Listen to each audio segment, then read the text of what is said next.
दुनिया भर में इस वक्त है ट्रंप के टैरिफ टेरर का फिर से माहौल। और बड़ा सवाल है कि भारत पर जिस तरह से ट्रंप अब एक के बाद एक टैरिफ को लेकर नए ऐलान करते जा रहे हैं और रिश्ते जिस तरह से बहुत ही कमज़ोर होते दिख रहे हैं, अब बड़ा सवाल है कि आगे क्या कुछ होगा। इस टैरिफ टेरर का अंत कब और कैसे होगा, भारत पर कितना असर पड़ेगा, बाज़ारों का क्या होगा, बिजनेसेस का क्या होगा और एफआईज जो अब तक बेचने के मूड में है वो आगे क्या कुछ करेंगे। भारतीय बाजारों के डायरेक्शन और इन सारे मुद्दों पर बातचीत करने के लिए हमारे साथ कार्यक्रम में शामिल हो रहे हैं एक बेहद खास मेहमान जो सिंगापुर में है और सिंगापुर से पूरी दुनिया पर रखते हैं नज़र। आइए करते हैं मुलाकात हीलियोस कैपिटल के फाउंडर और फंड मैनेजर समीर अरोड़ा साहब से। समीर सर, गुड मॉर्निंग, स्वागत है आपका, बहुत बहुत धन्यवाद समय देने के लिए। पहला सवाल तो सबसे पहला ये कि सर, ये जो ट्रंप ने अचानक से पिछले 5-7 दिनों से 10 दिनों से हमारे को लेके मूड जो ख़राब किया है, क्या वाकई में वजह बिजनेस डीलिंग्स, अमेरिका का घाटा, हमारे हाई टैरिफ है या कुछ और कहे कुछ और रहे हैं? मतलब वो दर्द कहीं और हो रहा है, दिखा कुछ और है। पक्का करेक्ट, कुछ और है। आई थिंक उनकी ईगो हर्ट हो गई। हाँ। बिकॉज 27-28 टाइम्स उन्होंने बोला कि मैंने पीस कराई है इंडिया पाकिस्तान में। अब आप हाइंडसाइड में सोचो, हो सकता है कि अरे इंडिया अगर कहता हाँ हाँ सबने हेल्प करी है, क्योंकि करी भी होगी, मतलब इन द सेंस कि पीस नहीं कराई, बट किसी ने किसी से बात की, किसी ने पाकिस्तान से बात की, किसी ने इंडिया से बात की। अब लेकिन अब उसका तो कुछ नहीं हो सकता, बट इसके सिवाय कोई लॉजिक नहीं बनी कि इतना गुस्सा क्यों चढ़ गया है उनको हमारे इंडिया पर। तो लेकिन अब उसका कुछ नहीं हो सकता है एज ऑफ नाउ। बट ये जो अभी टैरिफ लगा है वो तो टोटली अनफेयर है, उसमें कोई लॉजिक नहीं है। बिकॉज ऐसे शो किया जा रहा है जैसे India is responsible for the Ukraine Russia war. उसमें हमने इतना क्या खास किया है जिसके लिए खाली इंडिया को टारगेट किया जाए।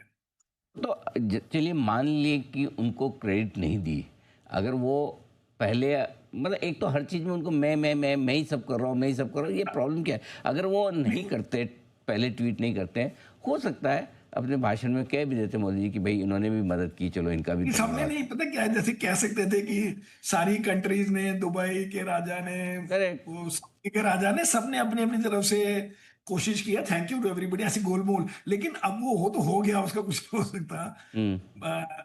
तो ठीक है, मतलब उस वक्त कोई किसी को लगा भी नहीं था कि एक्नॉलेज करना चाहिए, लेकिन अब लगता है यही बात होगी और क्या हो सकता है। तो सर, ये इतनी चीज, ऐसी चीज़ पे, छोटी चीज़, उनके पर्सनल ईगो पे वो सारे देशों के साथ ऐसे रिलेशन खराब करे, अमेरिका वालों को चलता है सर? अब जी मुझे क्या पता, मैं थोड़ा अमेरिकन हूँ। बट द पॉइंट इज कि अभी क्योंकि वो जीत के आए हैं और लोगों को अब क्या कि सारी नाराजगियां बाहर आ जाती हैं। अगर आप ट्विटर में देखें कितने लोग बोलते हैं H1 वीजा मुश्किल कर दो, कैंसिल कर दो। इसलिए इंडिया को भी थोड़ा कंट्रोल में करना चाहिए कि पॉपुलेशन का क्या है, वो जिधर डोनाल्ड ट्रंप ले जाएगा उस तरफ जा सकते हैं, क्योंकि काफी उनके सपोर्टर हैं और दुखी हैं अपनी जॉब से या मे बी इंडियंस की सक्सेस से। अभी आपने देखा नया प्रॉक्टर एंड गैम्बल का CEO भी इंडियन बन गया है। तो सारी बड़ी मोस्ट प्रॉब्ली एप्पल का नेक्स्ट CEO भी इंडियन होगा, क्योंकि वो भी CEO बना है टिम कुक के बाद। सो इंडिया को भी थोड़ा लो प्रोफाइल ही रखने का बेटर है मेरे हिसाब से, in terms of not overly protesting everyday में चलते जाओ जो कर। लो प्रोफाइल बात तो आपकी ठीक है, बिना मतलब झगड़ा नहीं करना चाहिए, हम तो करते भी नहीं है, लेकिन अब वो हर उनकी कोई भी चीज़ को मान ले, ऐसा भी कैसे हो सकता है? नहीं, मतलब नहीं, नेशनल इंटरेस्ट के अगेंस्ट जाकर मानना नहीं है, लेकिन जैसे ये बात मुझे लगी हम्म जब उस फर्स्ट टाइम जब 25 हुआ एंड देन ही सेड कि अगर आपने रशियन ऑयल इंपोर्ट किया तो I will do another tariff. हम्म तो उस दिन वो कहते हैं अननोन इंडियन सोर्सेस से हम तो लेंगे, उस वक्त बोलने की जरूरत क्या है? उनको प्रूव करना दो कि लेंगे कि नहीं लेंगे, कि ले रहे हैं कि नहीं ले रहे हैं, उनको हम्म जाके। बट बाय द वे, आज नमूरा सिक्योरिटीज की रिपोर्ट आई कि खाली 2-2.5 बिलियन का हमें कोई बेनिफिट हो रहा है, क्योंकि अब एक तो ऑयल प्राइस ही कम हो गई है और साथ में डिस्काउंट को $2-3 का रह गया है। सो अमाउंट की बात ही नहीं है, अब यह है कि स्टाइल गलत है उनका, तो उसके लिए तो आई ऑल्सो अग्री, स्टाइल के अगेंस्ट अब तो मतलब 2-2.5 बिलियन की भी बात है, तो अब उनका बात वो ईगो नहीं है है, तो ईगो एंड उसकी बात है कि और भाई हमारा सेल्फ रेस्पेक्ट।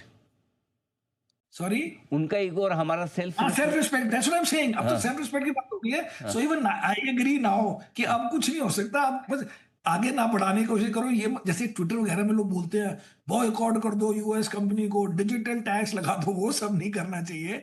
क्योंकि अगर हमारे सर्विसेज पे पर्टिकुलरली हमारा आईटी सेक्टर जो है, जो इंडिया को कितने बिलियंस ऑफ डॉलर्स और कितनी नौकरियां और कितना मार्केट कैप, उसके लिए अब बोलो मत। अब ठीक है, जो चल रहा है ऐसे हल्के हल्के चलते जाओ, अब देखें क्या होता है। अच्छा सर, कल जो उन्होंने ऐलान किया उसमें दो चीज़ें और की, 25 से 50% टैरिफ कर दिया, वो तो अपनी जगह। उनमें दो चीज़ें उन्होंने और बोली कि एक तो अगर इंडिया ने काउंटर टैरिफ लगाया तो हम हाँ,